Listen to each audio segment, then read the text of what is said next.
안녕하세요. 오늘도 하나님의 귀한 말씀으로 함께 은혜를 나누게 하신 하나님의 사랑과 자비하심을 인하여 하나님께 영광을 돌립니다.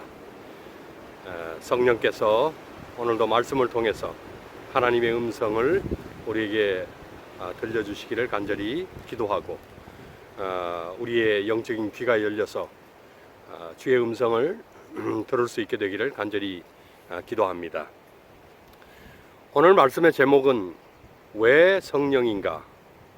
늦은 비 성령을 주시는 구체적인 이유와 목적을 알아야 한다. 왜 성령인가? 늦은 비 성령을 주시는 구체적인 이유와 목적을 알아야 한다 하는 제목으로 함께 말씀을 나누려고 합니다. 본문의 말씀으로 요한복음 16장 7절의 말씀을 선택했습니다. 신약성경 175페이지 요한복음 16장 7절 말씀입니다. 그러하나 내가 너희에게 실상을 말하노니 내가 떠나가는 것이 너희에게 유익이라. 내가 떠나가지 아니하면 보혜사가 너희에게로 오시지 아니할 것이요 가면 내가 그를 너희에게로 보내리니. 오늘 본문인 요한복음 16장은 예수님께서 유월절 마지막 만찬석상에서 하셨던 말씀이 기록되어 있습니다. 예수님은 조만간에 있게 될 십자가 순환을 바라보며 염려스러운 마음을 가지고 여러 가지 말씀들을 당부하십니다. 먼저는 제자들이 앞으로 받을 고난에 대해서 말씀합니다. 추례를 당할 뿐 아니라 죽임을 당하게 될 것이라고 했습니다. 또한 예수님께서 떠나심에 대해서 제자들이 근심하고 있음을 안다고도 하셨습니다. 하지만 자신이 떠나야 성령께서 오신다고 했습니다. 그리고 성령께서 오시면 죄에 대하여, 의에 대하여, 심판에 대하여 세상을 책망하리라고 하셨습니다. 또한 진리의 성령이 오시면 제자들을 진리 가운데로 인도하신다고 했습니다. 성령께서 오셔야만 하실 수 있는 일들이 있기 때문에 자신은 떠나야 한다고 하셨습니다. 사도행전 1장 8절에는 성령이 임하셔야 권능을 받고 땅끝까지 주님의 증인이 될 수 있다고도 하셨습니다. 사실 성령께서는 삼위 하나님 중에 한 분으로서 영원히 계시며 세상 역사의 각 시대마다에서도 일하시고 섭리를 하셨습니다. 그럼에도 예수님은 성령 하나님이 꼭 오셔서 해야 할 일이 있기 때문에 자신은 떠나야 한다고 하셨습니다. 우리는 삼위 하나님께서 어떻게 일하시고 어떻게 합력하시는지 다 이해할 수 없습니다. 하지만 삼위 하나님께서 하시는 일에 있어서 각기 다름이 있음을 조금은 엿볼 수 있습니다. 그 중에 하나는 갈바리 십자가를 지시고 인류 구원을 이루신 예수 그리스도의 십자가의 죽으심은 아들 하나님이신 예수님께서 하신 사역이었습니다. 이 일은 아버지 하나님이나 성령 하나님께서 하신 일은 아니었습니다. 이처럼 삼위 하나님께서 늘 함께 하시고 연합하시지만 하시는 일에 있어서 분담이 있는 것이 분명합니다. 그래서 예수님께서 자신이 떠나야 성령께서 일하신다고 하셨습니다. 사실 성령께서는 창세기 1장 2절에 의하면 창조 사역에서부터 하나님과 함께 하셨습니다. 창세기 1장 2절은 땅이 혼돈하고 공허하며 흑암이 깊음 위에 있을 때에 하나님의 신이 수면 위에 운행했다고 했습니다. 욥기서 33장 4절은 하나님의 신이 나를 지으셨고 전능자의 기운이 나를 살리신다고 했습니다. 생명 창조에도 성령은 함께 하십니다. 창세기 6장 3절에는 노아 홍수 당시에 사람들이 육체가 되어 악할 뿐임을 보시고 하나님의 신이 영원히 그들과 함께하지 않으리라고 했습니다. 그리고 그들은 결국 홍수 심판으로 다 멸절되어 하나님의 신과 영원히 분리되어졌습니다. 심판에서 역시 성령은 함께 하십니다. 민수기 11장 29절에는 모세에게 임한 여호와의 신을 70 장로에게도 주어 다 선지자 되게 하시기를 원하신다고 했습니다. 그 외에도 사사시대에 사사들에게 성령이 여호와의 신이 임하였다고 했습니다. 사울왕이 처음 이스라엘의 초대왕으로 선임될 때에도 여호와의 신이 임하였다고 사무엘상 10장 6절은 말씀합니다. 사무엘상 16장 13절에는 다윗이 선지자 사무엘의 기름 부음을 받았을 때에 역시 여호와의 신에 크게 감동되었다고 했습니다. 그 이후로도 구약 시대의 여러 장면에서 에스겔서, 에레미야서, 또 시편 여러 곳에서 성령 하나님은 일하시고 역사하셨습니다. 또한 신약 시대에 와서도 성령 하나님은 예수 그리스도의 성육신 탄생에서부터 관여하셨음을 누가복음 1장 35절은 말씀을 합니다. 천사가 마리아에게 말하기를 성령이 내게 임하시고 지극히 높으신 이의 능력이 너를 덮음으로 사내를 알지 못했을지라도 거룩한 자 하나님의 아들이 너의 태에서 날 것이라고 했습니다. 또한 누가복음 4장 18절은 예수 그리스도께서 성령의 기름 부으심으로 복음 사역을 감당하신다고 했습니다. 이사야서에 예언된 말씀이 그대로 성취가 되는 그런 사실을 예수님께서 직접 말씀을 하시면서 성령의 기름 부음을 받으심으로 자신의 사역을 감당하신다고 한 것입니다. 이제 여기에서 우리는 한 가지 의문을 갖게 됩니다. 이미 성령께서 각 시대마다 사역을 하셨다면 구태여 예수님이 떠나셔야만 성령께서 일을 하시는 것일까 하는 의문입니다. 그런데 그렇게 해야만 된다고 예수님은 말씀하셨습니다. 그러시고는 성령께서 하셔야 하는 일이 따로 있으시다고 말씀하십니다. 여기에 대해 영감에 그린 사도행적 37페이지는 이렇게 그 이유를 설명합니다. 사도행적 37페이지에 부조들의 시대에도 종종 성령의 역사가 특별히 나타나기는 했으나 결코 충만히 임하지는 않았다.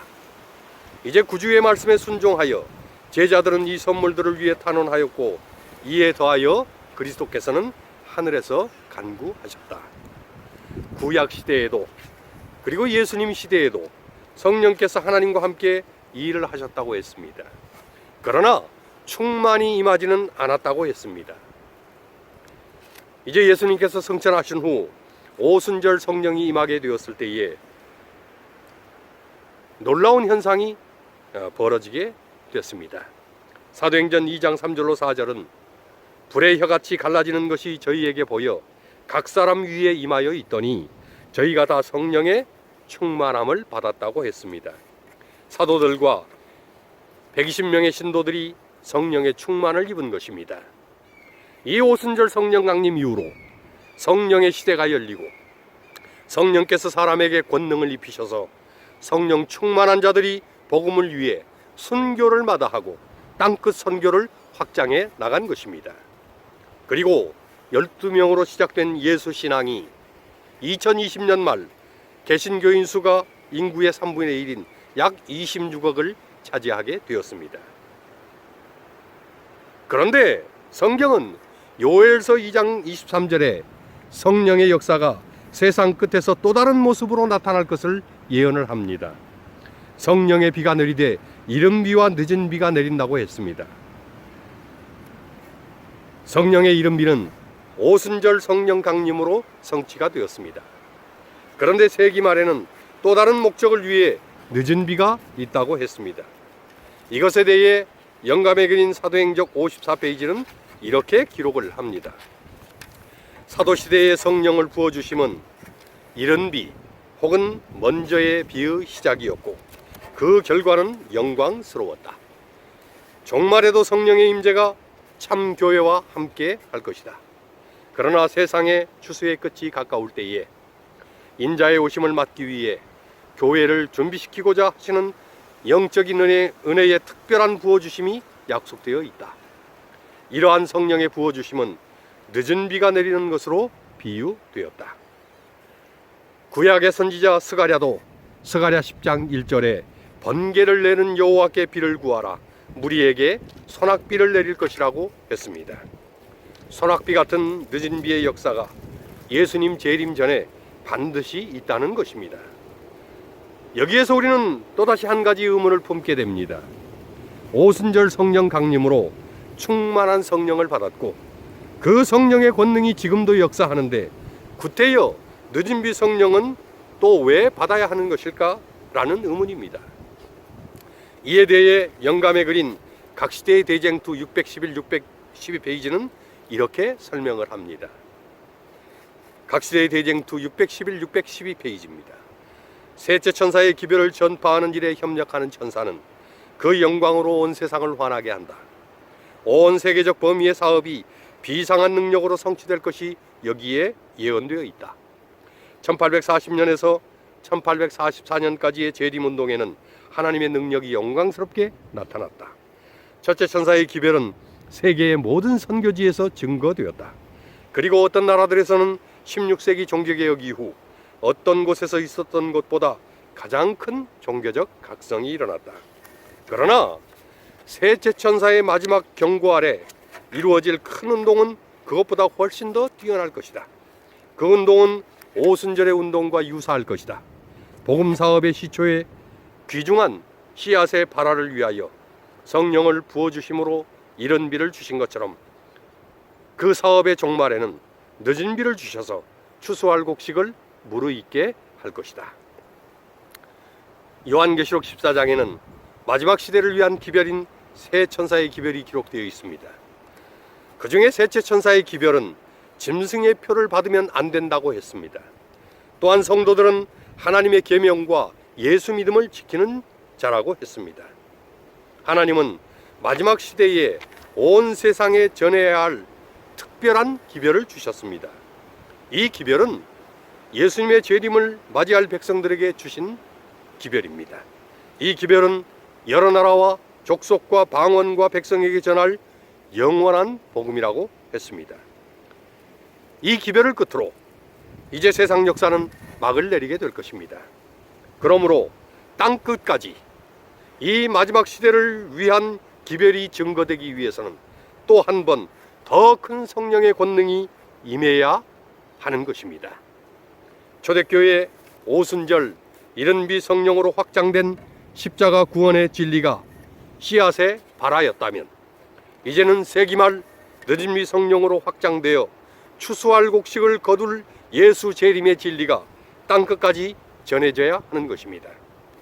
이것이 세계적인 재림 준비를 위한 늦은비 성령의 목적인 것입니다. 또한 이제 우리는 왜 개인적으로 늦은비 성령의 충만함이 필요한가도 살펴볼 필요가 있습니다. 성령의 강력한 힘과 성령의 충만함이 왜 마지막 시대에 더더욱 필요하고 요구가 되는 것인가? 저는 다시 한번 영감의 글을 통해 답을 얻습니다. 리비엔 헤랄드 1902년 6월 10일자 기록입니다. 리비엔 헤랄드 1902년 6월 10일자. 성령의 강력한 힘이 인간 대리자의 품성 속에 완전한 변화를 일으켜서 그 사람을 그리스도 예수 안에 있는 새로운 피조물이 되게 하신다. 어떤 사람이 성령이 충만해졌을 때에 그가 심한 시련과 시험을 당하면 당할수록 그만큼 더욱 분명하게 그는 그리스도의 대리자임을 입증한다. 영혼 속에 있는 평화가 얼굴에 나타난다. 말과 행동은 구주의 사랑을 나타낸다. 가장 높은 자리에 오르고자 애쓰지 않는다. 자아를 포기하고 그가 말하고 행하는 모든 것 위에는 그리스도의 이름이 적힌다. 우리는 성령의 축복에 관하여 이야기할런지 모르지만 성령을 받을 준비를 하지 않는다면 우리가 하는 일이 무슨 소용이 있겠는가? 우리는 그리스도 안에 있는 장성한 분량에 이르기 위하여 노력하고 있는가? 우리는 그분의 충만하심을 구하고 있는가? 우리 앞에 있는 표대에 다다랐을 때에 그들의 이마에는 인을 받을 것이다. 그들의 성령의 충만함을 받았기 때문에 그리스도 안에서 완전할 것이며 기록하는 천사는 다 이루었다고 선언할 것이다. 여기 영감의 글은 성령의 강력한 힘과 성령 충만이 어떤 일을 이루는지를 구체적으로 언급을 합니다. 개인의 삶 속에 느진비 성령의 역사가 어떤 모습으로 이루어지고 나타나는지를 설명하고 있는 것입니다. 우리는 이 영감의 글의 내용을 대략 10가지 정도로 요약하여 정리할 수 있습니다. 첫째로, 성령의 강력한 힘이 품성 속에 완전한 변화를 일으킨다고 했습니다. 우리는 품성의 변화 없이 하늘에 갈 수 없습니다. 그것도 어느 정도의 변화가 아니라 완전한 변화가 있어야 합니다. 하지만 우리 힘으로는 도저히 그렇게 할 수 없습니다. 그렇다면 불가능한 것일까? 여기 그 해답이 있습니다. 성령의 강력한 힘이 지배하면, 성령의 강력한 힘이 역사하면 품성 속에 완전한 변화를 일으킨다고 약속을 합니다. 그러니 우리는 완전한 품성의 변화와 완성을 위해서 강력한 성령의 능력, 느진비 성령을 구해야 합니다.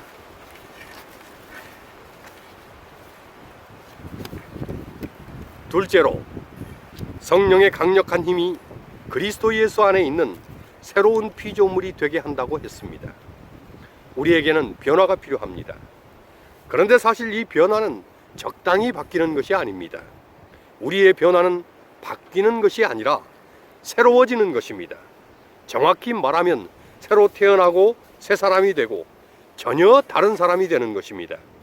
이것이 그리스도 안에 있는 새로운 피조물이 된다는 뜻입니다. 우리는 자신의 힘과 노력으로 어느 정도는 자신을 바꿀 수 있을지도 모릅니다. 그러나 새로운 사람으로 다시 나게 하는 것은 인간이 할 수 있는 일이 아닙니다. 그래서 성령 하나님은 성령의 강력한 힘이 아니고는 안 된다는 것입니다. 그러니 우리는 그리스도 예수 안에 있는 새로운 피조물이 되기 위해서 강력한 성령의 능력, 느진비 성령을 구해야 합니다. 세 번째로, 성령 충만하면 시험과 시련이 클수록 더욱 분명히 그리스도의 대리자임을 입증한다고 했습니다. 그 사람의 진정한 어떠함은 평안함 중에는 잘 드러나지 않습니다. 그러나 시험과 시련을 당하면 그 사람이 진정으로 하나님의 사람인지 아닌지가 나타납니다. 오병이어의 기적 중에는 믿음이 있는지 없는지를 알 수 없습니다. 그러나 갈릴리 바다에서 풍랑을 만나면 그 믿음의 진위가 드러나는 것입니다. 그러니 우리는 시련 중에도 그리스도의 대리자임을 입증하기 위해서 충만한 성령의 능력, 느진비 성령을 구해야 합니다. 넷째로, 성령 충만하면 영혼 속에 평화가 얼굴에 나타난다고 했습니다. 우리는 스데반 집사가 순교를 당할 때에 성령이 충만했으며 그 얼굴이 천사의 얼굴과 같았다는 기록을 압니다. 성령의 사람은 얼굴과 안색에도 그 영혼 속의 평화가 드러나는 것입니다. 그러니 어떠한 환경과 처지에서도 영혼 속의 평화를 누리기 위하여 우리는 충만한 성령, 느진비 성령을 구해야 합니다. 다섯 번째로, 성령 충만하면 말과 행동에서 그리스도의 사랑을 나타낸다고 했습니다.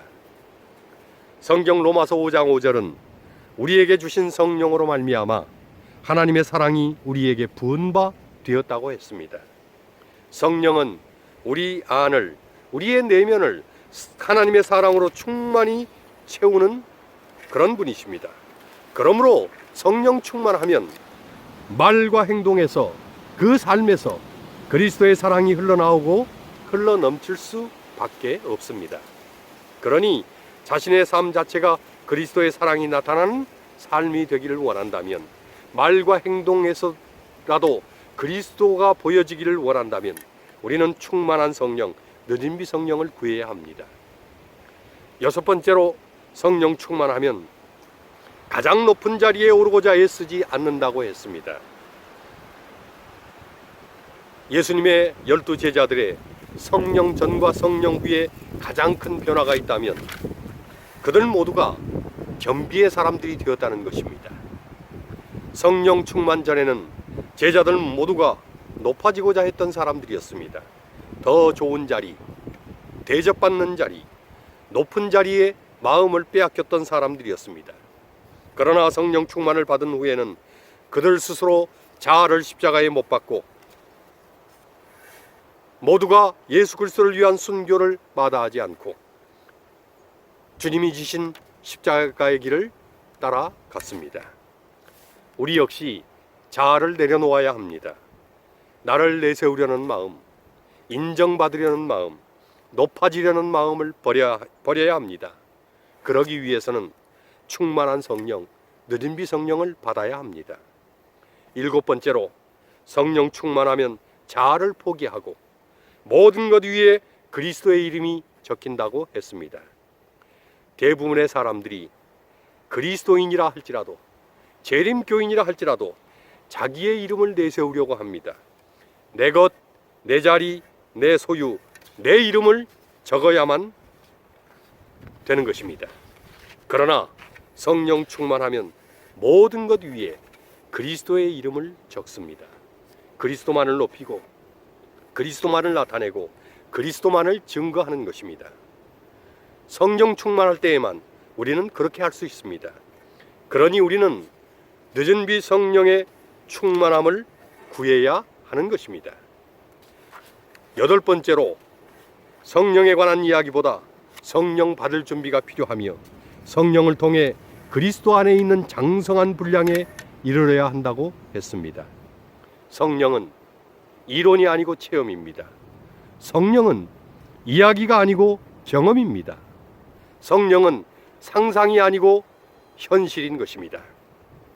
그래서 성령의 역사와 경험을 통해 그리스도의 장성한 분량에 이르러야 합니다. 그리스도를 닮고 그리스도와 같아져야 합니다. 그래야 하나님의 후사요, 그리스도와 함께한 후사가 될 수 있습니다. 그러니 그리스도의 장성한 분량에 이르려면 성령 충만함과 늦은 비 성령을 구해야 합니다. 9번째로, 성령 충만함으로 영적 표대에 이르러 이마의 인을 받아야 한다고 했습니다. 요한계시록 7장에는 구원받아 하늘에 갈 자들의 이마에 인을 친다고 하셨습니다. 이 인은 바로 성령의 인인 것입니다. 에베소서 1장 13절은 그 안에서 너희도 진리의 말씀 곧 너희의 구원의 복음을 듣고 그 안에서 또한 믿어 약속의 성령으로 인치심을 받았으니 라고 했습니다. 그리고 그 성령의 인치심이 기업의 보증이 된다고 했습니다. 우리는 반드시 성령의 인치심을 받아야 합니다. 그리고 하늘을 유업으로 받는 그 기업의 보증을 얻어야 합니다. 그러기 위해서는 꼭 늦은 비 성령을 구하고 받아야 되는 것입니다. 마지막 10번째로, 성령 충만해지면 그리스도 안에서 완전케 되어 다 이루었다는 선언을 듣게 된다고 했습니다. 요한복음 19장 30절에는 예수님께서 십자가 위에서 구속사역을 완성하신 후에 다 이루었다고 선언하시고 머리를 숙이시며 돌아가셨다고 했습니다. 예수님은 모든 존재의 목적을 이루시고 삶을 완전하게 마무리하셨습니다. 우리 역시 그리스도 안에서 완전케 되어 다 이루었다는 말을 하나님께로부터 듣고 그리고 하나님의 심판대 앞에 서야 합니다. 그러려면 성령 충만해야 합니다. 그러니 우리는 늦은 비 성령의 충만을 구해야 하는 것입니다. 왜 우리는 성령이어야 할까? 지금은 성령 시대이기 때문입니다. 왜 우리는 성령이어야 할까? 지금은 성령의 때이기 때문입니다. 왜 우리는 성령이어야 할까? 성령이어야만 사명을 완성하고 인치심을 받기 때문입니다. 우리는 매일 아침 눈을 뜨면 한날의 삶을 위해 성령의 능력을 구해야 합니다. 매일매일 성령의 능력을 구하는 것이 우리의 첫 번째 과업이 되어야 합니다. 그래야 십자가를 바라보게 되고 십자가를 높이게 되고 하늘을 향하여 승리하며 나아갈 수 있게 되는 것입니다. 또한 매 순간 성령으로 지도하고 성령으로 인도해 주시도록 구해야 합니다. 성령의 음성이 들리게 해달라고 기도하고 성령의 음성이 들릴 때에 즉시 순종하게 해달라고 기도해야 합니다. 성령이 아니고는 죄악의 조수가 극도로 험한 세상에서 승리할 길이 없습니다. 성령을 통해 주시는 하나님의 도움을 힘입지 않고는 흑암의 군대와 싸워낼 수 없습니다. 성령은 우리가 성령을 구하고 성령을 받으면 우리가 있는 그곳에 임마누엘의 피 묻은 깃발을 꽂고 우리를 영적인 승리의 길로 인도하고 안내하는 것입니다. 왜 성령인가? 성령 말고는 대안이 없기 때문입니다. 성령 충만해야 합니다. 느린비 성령을 받아야 합니다. 성령의 사람이 되어야 합니다. 성령 충만하십시오. 성령 충만하셔야 합니다. 반드시 성령 충만하시기를 기원합니다. 마라나다, 주 예수여 속히 오시옵소서. 아멘.